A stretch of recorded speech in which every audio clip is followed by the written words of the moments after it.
Welcome to Not Milk Never Milk. Subscribe if you're lactose intolerant. You begin by collecting supplies: clear vision glass cleaner, 2 microfiber cloths, a squeegee, and gloves.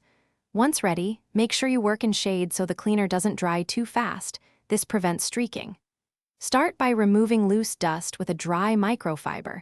This reduces abrasives that cause scratches.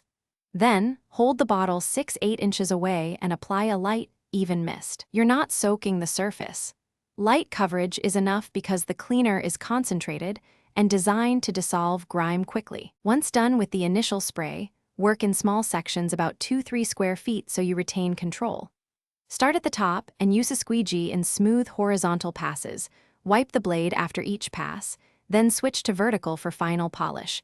Make sure to overlap strokes to avoid bands. For persistent spots, reapply a small mist and let it dwell 10-15 seconds before agitating with the corner of a microfiber. Also, clean edges and hardware carefully to prevent residue buildup that causes streaks.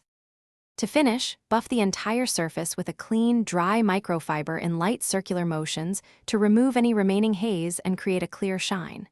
Then, inspect the glass from several angles in good light. This reveals streaks or missed spots that need a quick touch-up. If you see stubborn haze, reapply a small amount of cleaner or a 1 mix of distilled water and rubbing alcohol, then buff again.